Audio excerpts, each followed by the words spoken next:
your name? Is your meat? Hello. Your meat? Your meat? Hello. Your meat? Hello.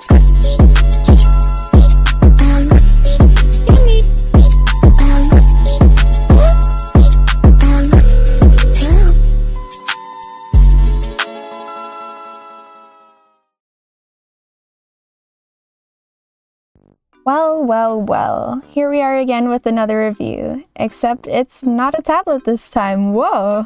Today I'll be talking about Clip Studio Paint X, which is the program I used to make the animation you just watched. This was an incredibly interesting experience for me, as I haven't touched an animation program aside from Adobe Animate in, 7 years? There were plenty of road bumps along the way, but I eventually got it down. And now it's time to share my experience with all of you.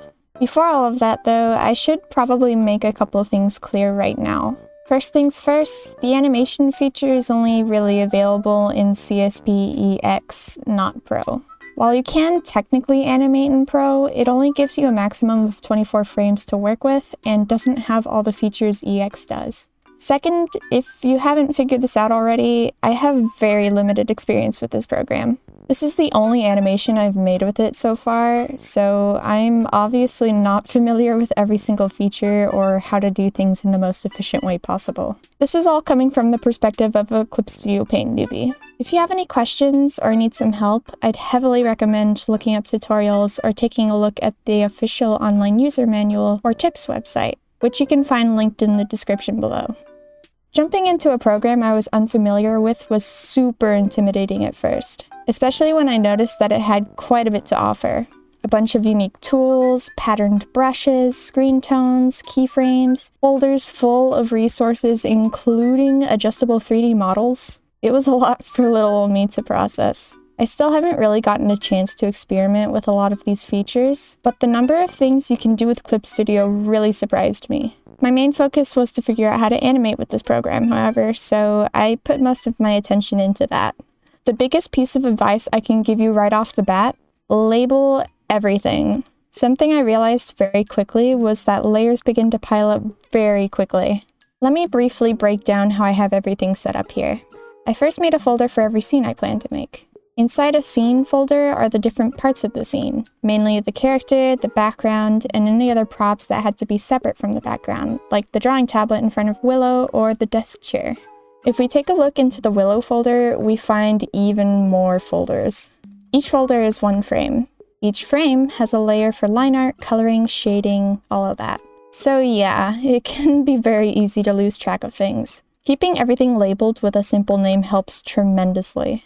While the number of layers can be a little head-spinning, there are things I can do with this program that just aren't possible with the program I normally use. Since Clip Studio Paint X is kind of like a mix between an art program and an animation program, I have all these tools I get to experiment with. I can get a lot more detailed and creative with my animations if I so choose.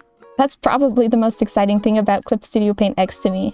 There are a few things that aren't so exciting, however. One of the things that I had some trouble with was coloring each frame. Using the bucket tool to fill in the line art would leave a thin, uncolored border between the line art and the color. Clicking multiple times with the bucket tool did help somewhat, but it usually wouldn't fill everything in completely. With a bit of help and guidance, however, I found ways to adjust the bucket tool settings to mostly fix the issue. This mainly involved messing with gap closing, color margins, and area scaling.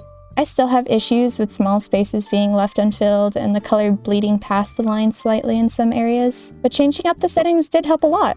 The only other complaint I really have is the program beginning to lag the more I worked, which made previewing a bit of a struggle. I eventually began rendering out the animation from time to time so that I could get a proper look at my progress without the lag slowing it all down. With that said, I want to go into the features I really liked. First, the mesh tool. A lot of the programs I use seem to be missing this specific tool. Being able to edit certain parts of my line work without completely redrawing it made things a lot simpler for me. It does lower the quality of the lines slightly each time you do it, but I didn't find it to be too noticeable if I wasn't zoomed in. If it did become too blurry for me, there is a filter called Sharpen that helps combat the blurriness. Having the ability to rotate the canvas by holding down space and shift was super handy as well. It's faster and easier than using the rotate tool, plus it lets you keep your arm at a comfortable position. No need to twist and turn to get that line just right. Lastly, I adore just how many brushes there are. Not only does the base program have a bunch of options, but there are tons of custom brushes online that you can download and mess around with.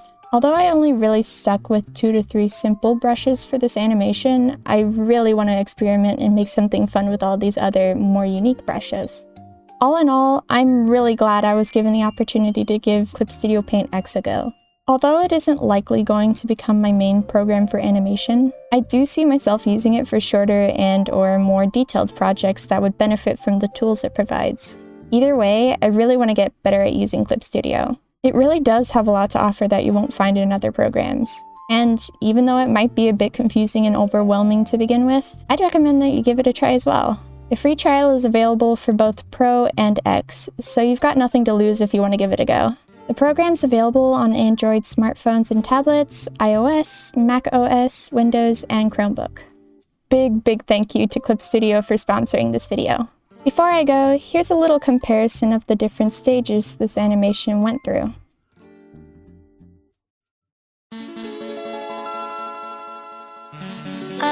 Wait. Morning. Is your meat?